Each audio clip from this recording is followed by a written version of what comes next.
By 1863, Robert has moved to Magdalen Street with his wife and son Arthur, who is now an apprentice, his daughter Julia, who is now a housekeeper, and his daughter Laura Sophia, who had become a private governess. Judging by local newspaper advertisements, he is running a dispensary as a private enterprise chemist, as well as dispensing to the poor. In the 1865 elections, Cremer continues to vote Conservative for Augustus Goldsmith and Robert Walters as a freeholder in St George's Tombland.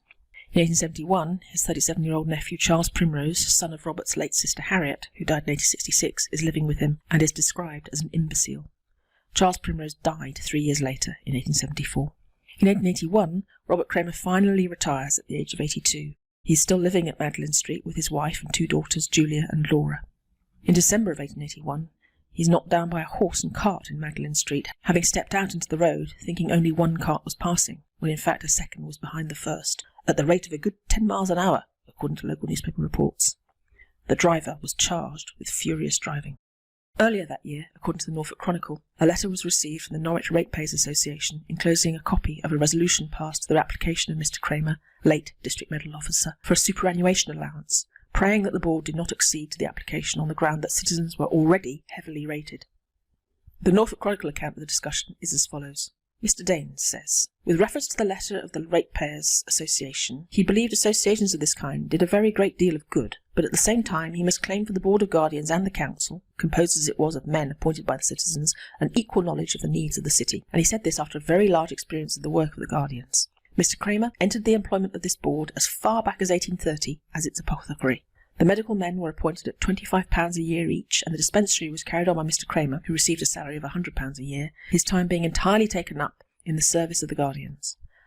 About the year 1860, there was a terrible agitation in the city because persons sought to be placed on the medical list in order that they might obtain relief, and from what subsequently transpired, Mr Cremer was without a situation. It was not very pleasant, after 30 years' service, that he should be turned out of employment like this, and on his being admitted a practitioner, his services were again secured, and he continued with the board altogether from the year 1830 to 1881. So for 51 years he had been serving the board well, and he, Mr Daines, asked if he was now to be told that the Ratepayers Association would grudge this old man the small stipend the law allowed. Hear, hear, was heard. The oldest inhabitants, he said, could not lay a finger on the character of Mr Cremer, and with regard to his character as a medical man, they had not had a single adverse report. He therefore moved that a superannuation allowance of the fullest amount should be given to Mr Cremer by the board. The Reverend Canon Copeman, in seconding the motion, said this was a purely exceptional case. It was simply a case of humanity, and he felt confident that the board would display sympathy with it and not look at it in the light of an addition to the rates of the city. Mr Cremer had served them so well and had borne such a good character that he thought the Guardians could not do less than grant the full allowance as proposed by Mr Daines. The clerk, in answer to the question, said the superannuation was limited to 2/3 of the salary. Mr Daines said he should move that Mr Cremer be allowed £50 per annum, which isn't actually quite 2/3 of his £100 salary. Mr Coresby opposed the motion. Although he sympathised with Mr Cremer and believed in every word that had fallen from Mr Daines, he felt it his duty to see that the Guardians not only protected the poor, but at the same time the pockets of the ratepayers. If the board was a benevolent association, voting funds to deserving objects, he could not help voting for Mr Cremer, but he opposed the voting of the superannuation allowance on principle, and not as a member of a league or having any connection with it. He contended that the ratepayers were now very heavily taxed, and he did not think it desirable to increase their burden by the creation of new taxes. Mr Cremer's position was one that created sympathy, but once the small end of the wedge in the shape of granting allowances of this kind were inserted, the door would be opened, and it would be a matter of difficulty for the board to close it again. Painful as it was for him to oppose the resolution, he felt he must do it as a duty to the ratepayers, and he considered that duty stood before sympathy. Mr Coresby concluded by moving a negative to the proposition. Mr J. Stanley, Jr., seconded it, and said that it was a subject of great regret to him to feel incompetent in the discharge of his public duty to vote for Mr Daines' motion. He thought that some curtailment should be made in city expenses, and this could not be done if, as Mr Coresby had expressed himself, the thin end of the wedge were allowed to be inserted, for when once this was allowed, no one could tell how much further it would go. He had been informed that Mr Cremer had not devoted his entire service to the board, but that the services he had extended in other directions would enable him to provide for his old age. This, I suppose, might be a reference to his property or his private dispensing practice. Mr C. Brown said he was not a member of the Ratepayers League, but of a very large association of ratepayers, and he assented everything that had been said by Mr Coresby. That Mr. Cremer was a worthy object of consideration on the part of the city, he had no doubt, but he did not think the ratepayer should have to pay his superannuation. What he proposed to do was that if 49 gentlemen would do the same, he would undertake to give annually a guinea towards the support of the applicant for the rest of his life. "Hear, hear," was heard in the background. The Reverend W.B. Hull thought that if they allowed Mr. Cremer a superannuation, they were bound to do the same for Mr. Pitt, and that the gentleman who voted for the former would be bound to vote for the latter. 30 years' service on the part of Mr. Pitt was a long one, and although he was not arguing the pros or cons of the case, he only desired to point out what he thought was a difficulty. At the time, he did not feel able to vote for no allowance to be made to the applicant, because this was an exceptional case. Mr. Ray agreed with Mr. Brown, who was in favour of putting his hands into his own pockets if he wished to indulge in philanthropic propensities, rather than into the pockets of the ratepayers. He, for one, should vote against the motion. Mr. Priest said the youngest member on this board would never see such a case.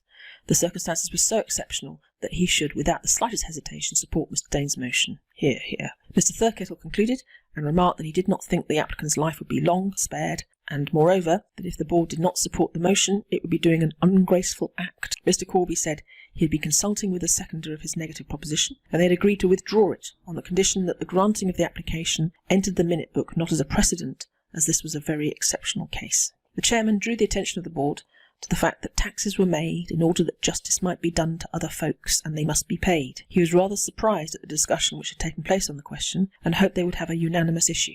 Some gentlemen were labouring under the impression that if they voted superannuation to Mr. Cremer, they must do the same with respect to Mr. Pitt. But the cases, he contended, were widely different. Mr. Cremer was a man nearly 90 years of age. Actually, he was 82, while Mr. Pitt was a younger man, was in a different position of life, and had sold his practice. With regard to the precedent that it was alleged this case would set, the chairman said it would not prevent the board on any future occasion deciding any other case on its merits. Mr. Cremer had served them faithfully, and his future maintenance depended upon the board. Hear, hear. Mr. Dane said no precedent like this of a man serving the board 50 years would ever come before any of its present members, to which there was laughter. The board then divided, 18 for, 7 against, 3 neuter. In fact, Robert Cremer lived for another 13 years. His daughter Harriet moved to Halvergate in Norfolk to be a schoolmistress in the late 1870s. When his wife Julia died in 1884 at the age of 74, it seems Harriet came back to live with them in Norwich. By 1887 he had moved to 26 Princes Street with Harriet and his other daughter Julia, but Julia died shortly after, at the age of 42. It seems that both his sons, Arthur and Robert, were also no longer around, because when Robert Cremer died on the 19th of May 1894 at the age of 94, the probate of his will was to Alfred Primrose, a farmer, presumably Robert's nephew, the son of Robert's sister Harriet. His effects were £149, 5 shillings and 8pence, only about £19,000 in present-day value. Harriet Cremer continued to live at 26 Princes Street until she moved to Cromer at some point before 1911. As well as the freehold of Princes Street, Harriet Cremer had also inherited the freehold of a house in Cowgate from Robert Cremer, the same street where the excrement-covered room that her father had visited 40 years previously was situated. In 1901, Harriet sued Frederick Andrew Carler, a baker of Cowgate Street, to recover damages for alleged trespass on her property at 16 Cowgate Street. Carler had asked Cremer's tenant if he could put a building on a strip of land between his house and number 16, and this was thought to have infringed on some old boundaries. Although the jury found for the defendant, they expressed a wish that the judge had actually visited the site to see for himself. Harriet lived in Cromer until her death in 1923.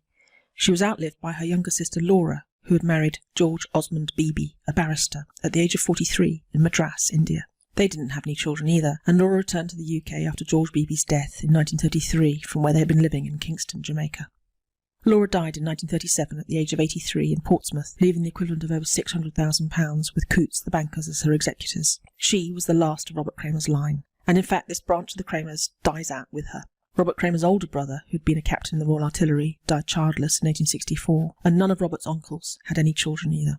Even Robert's nephew, Alfred Primrose, the executor of Robert's will, died the year after Robert in 1895. The Cremer name lived on in other ways, however, and even reappeared on Princes Street in the 1930s, in the form of Robert's great-nephews, William Robert Cremer Plowright and John Cremer Plowright. Robert's younger sister, Mary, had married William Plowright, who ran a couple of public houses and a wine merchant's in Wells with his father. Unfortunately, the business went bankrupt in 1831, and Mary and William, their 4 children, and William's brother John, emigrated to Ohio in America in 1835. 2 of the children were given Cremer as a middle name, Maria Cremer and John Robert Cremer Plowright, who was born in the US, but later baptized at St. Peter Hungate on Princes Street. Emigrating to America had clearly not worked out, as William and Mary returned to Norwich shortly after. William seems to have died a few years later, and Mary went to live with another brother, John Cremer. Mary Cremer's daughter, Robert Cremer's niece, Maria Cremer Plowright, married Samuel Leach, and they moved to Australia and then to New Zealand, having 10 children, one of whom was named Maria Plowright Cremer Leach. Mary Cremer's son, Robert's nephew John Robert Cremer Plowright, had 2 sons himself, John Cremer Plowright and William Robert Cremer Plowright, both born when Robert Cremer was still alive. Both were somewhat careless with their wives. John Robert Cremer Plowright's wife died in December 1896. The verdict was accidental drowning, possibly having turned down the wrong yard late at night and fallen into the Wensum in St Mary's Coslaney. John, her husband, didn't actually report her missing until 24 hours later. In 1911, William Robert Cremer Plowright was living just around the corner from Robert's daughter, Harriet Cremer. He was an antiques dealer with shops both at No. 1 and No. 2 Tombland and at 14 Princes Street, 6 doors down from Harriet at No. 26. He lost his wife in 1931 at the age of 53 and was actually acquitted of her manslaughter. The car he was driving on the Norwich to Bungay Road had overturned, killing his wife, Frances. He denied the allegation that he was drunk.